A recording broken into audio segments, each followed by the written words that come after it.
Highness, Assalamu alaikum.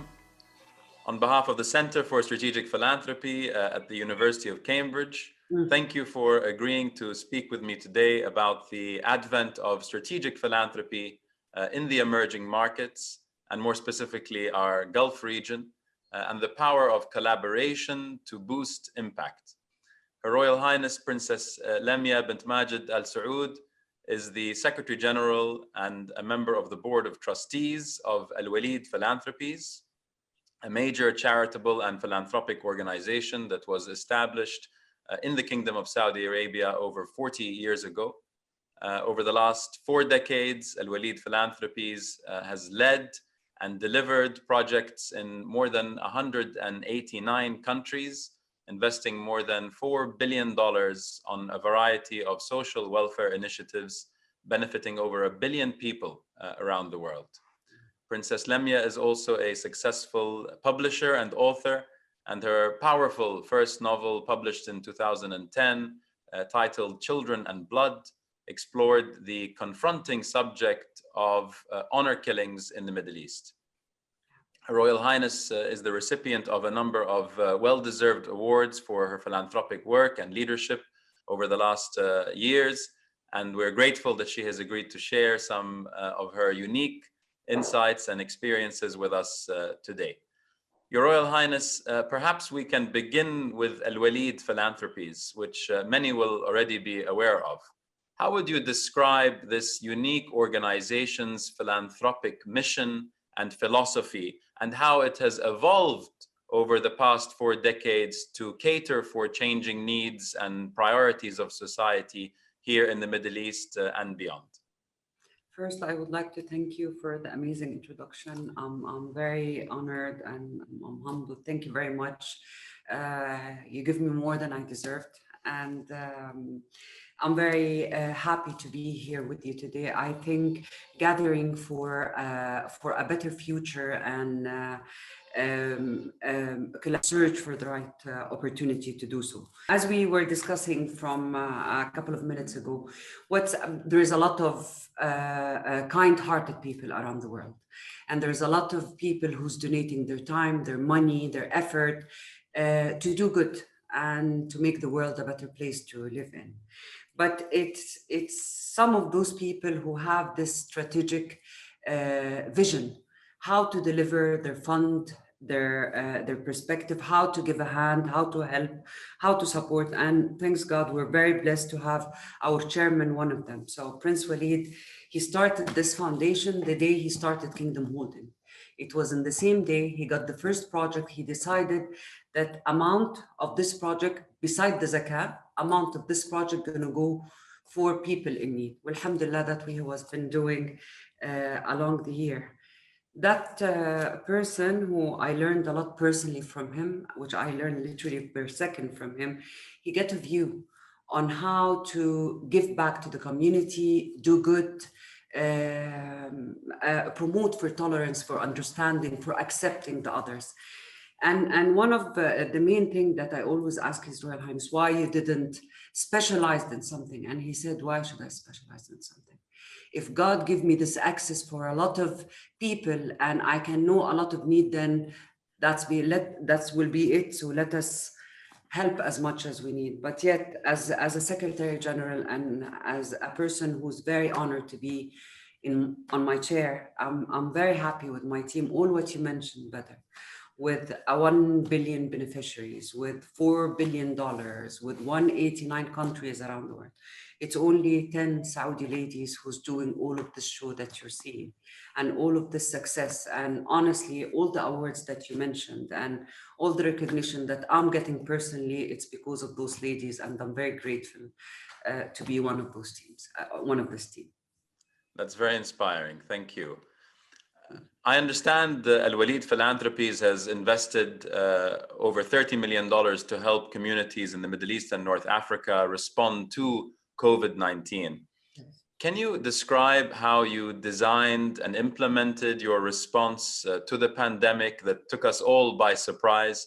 And how do you think that this experience might affect how people think about the role of strategic philanthropy in responding to these kinds of crises in the future? Well, actually, as you said, we always strategize our moves. So we didn't respond, or we didn't announce our commitment in the right beginning. We waited for a couple of months just to see what's going on, where is the need. And this is the beauty of our type of work. We don't work with our own hands. We strategize, we see where's the gap, and we try our best to close it, narrow it, or work with others to just do the best for people in need. And that's what happened with the COVID. We actually did almost 6 initiatives in the Middle East and Africa, which I believe that in the beginning, everybody was really worried about about the Gulf area, about States, about Europe, what happened in Italy, what happened in Japan, and what happened in China. No one were really in this moment really looking into the Middle East and the refugees, Africa, what's going to happen, how they're going to face that. And thanks God, we were very successful to collaborate with some of our old partners, such as the Gavi, the Bill Gates, the Splash, the ISESCO, the UNICEF. We some of the fund we redirected toward the COVID pandemic response, and we put another almost 21 million as a new complete project that we did with to improve testing, or to for a public health initiative. It's not only about during the pandemic. We also looked the post-pandemic, what those people in Africa, because if we're going to take, me and you, we're going to take this vaccination in a couple of months, those people will not take it in years. So we needed to get their community ready with masks, sanitations, and equipment that it's, for us, it's very easy to get, and it's nothing matter with us getting 2 or 3 boxes of masks and gloves. But for them, it's a huge thing. So we actually, alhamdulillah, we built small factories in countries in Africa for the mothers and the youth to work in it and produce sanitation and masks for the community. And this will increase their income, inshallah. Inshallah. We worked, of course, with WHO, the CDC. We worked in accelerators, in how to improve the testing. We worked on a lot scientific project, but because we always look to the people and the human beings, so we had to satisfy the need. And of course, we worked with the UN Habitat for Shelters. You know, this pandemic, it's very important to have to isolate yourself. And this is for refugees, it's not an option, unfortunately. And the way that you've described that, Your Royal Highness, you really encapsulated so many aspects of strategic philanthropy, not just, as you say, focusing on the immediate, but also on the future and building resilience going forward, and also the power of collaboration, because we can all go further together. And that's something which is really underpinned by the spirit of strategic philanthropy. Taking a step back to look at the sector evolution in the region, how do you think that the nature and practice of philanthropy in the Middle East and North Africa has changed during the time that you've been involved in the sector yourself? And how do you think that the youth of today will change the way that philanthropy is practiced in the future? Well, us as Muslim, or this part of the world, we have this as a core in our beliefs and religion and how we've been brought up. It's giving back to the community, helping others.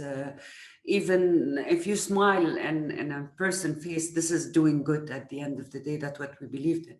But you know, after I have been working in this domain for now 2001, it's going to be the 8th year. And I see a huge transformation in this specific arena. So honestly, sometimes I contradict myself because I'm not very good with technology. Maybe my daughters are much more knowledgeable than me. But honestly, technology made philanthropy much easier, helping people, reaching out, the reach, the creating awareness. It's very easy. It's not what we used to do before. And it gives you a wider perspective how you can help. We're not using the old methods, but we're now, if you want to know a conversation, you just can go online and just check on Facebook. There's communities on Facebook that you can enter and understand, from refugees, displaced people, special need peoples. You can understand what they want in certain areas of the world. So what's changing, I know the misery is getting bigger, but subhanallah, God give us the tools to serve better. So I'm from the positive side of the story always.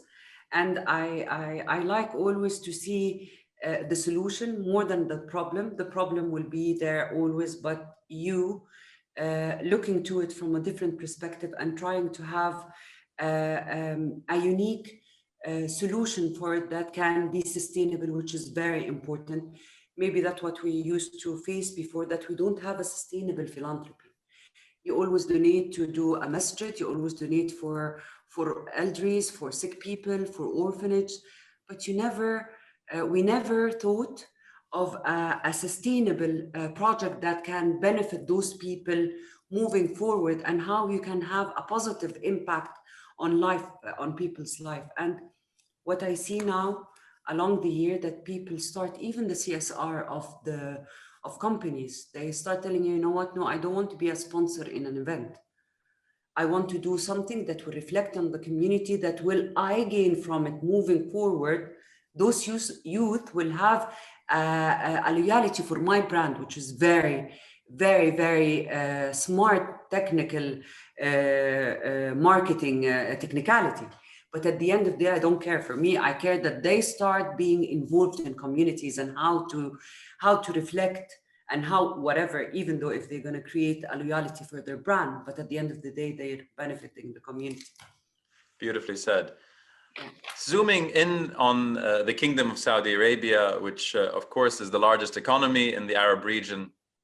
The country launched the Saudi Vision 2030, which is a strategic framework to diversify its economy and develop public service sectors such as health, education, and tourism. I've heard you speak about the role of organizations such as Waleed Philanthropies in helping to support these kinds of national strategies. Speaking from experience, we don't often witness the type of authentic collaboration between sectors that we need to see to advance our common objectives. What do you think makes for successful collaboration between business, government, and the social sector?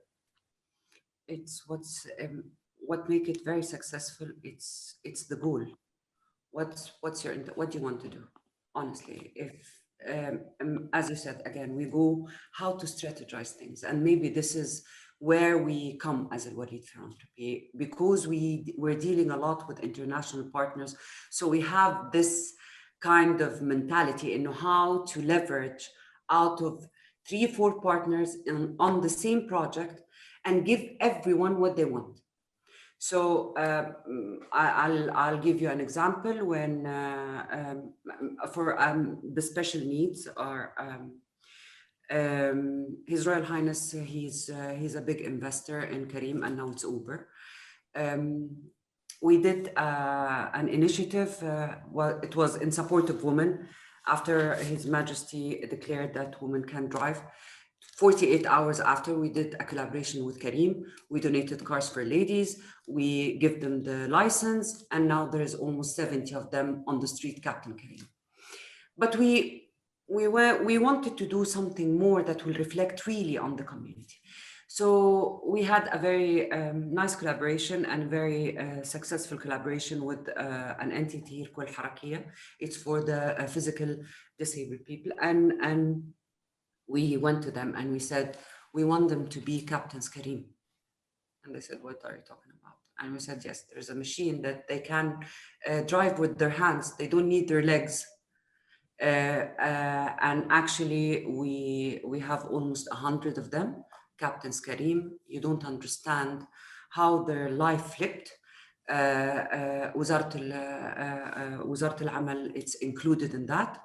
وزارة العدل is included in that. So everyone, وزارة الشؤون أو العمل والتنمية الموارد, what they want to benefit those people with the unique ideas. They're providing everything from medicine or wheelchairs or support.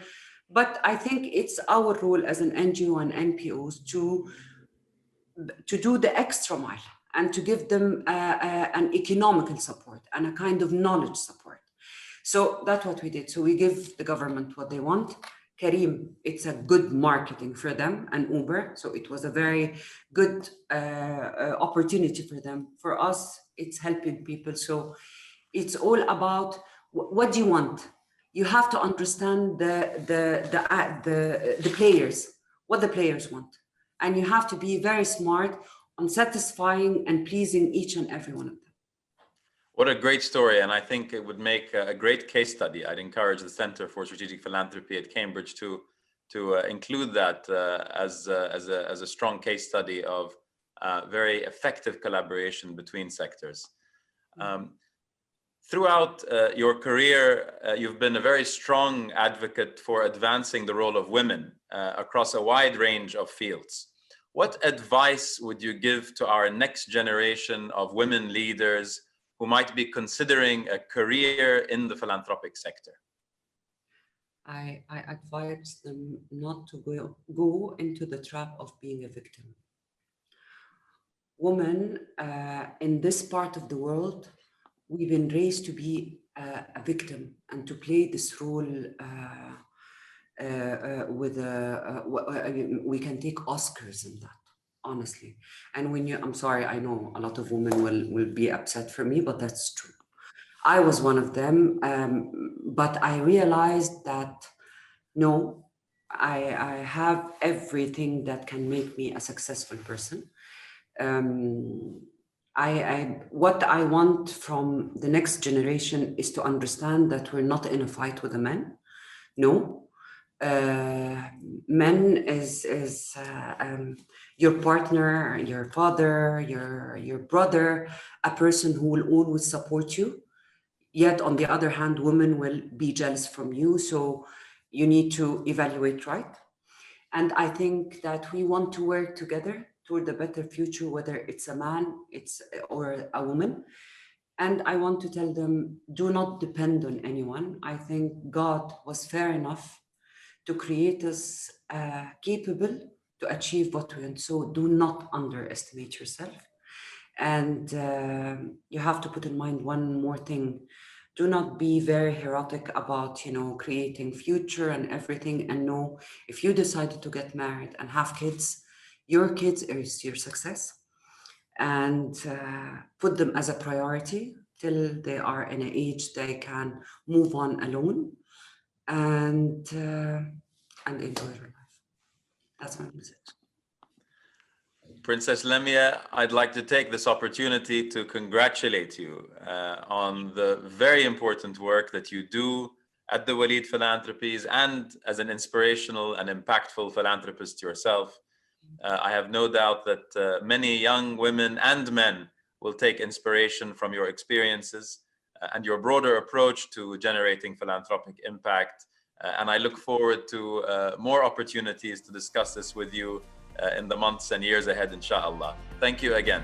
In Dubai soon, inshallah.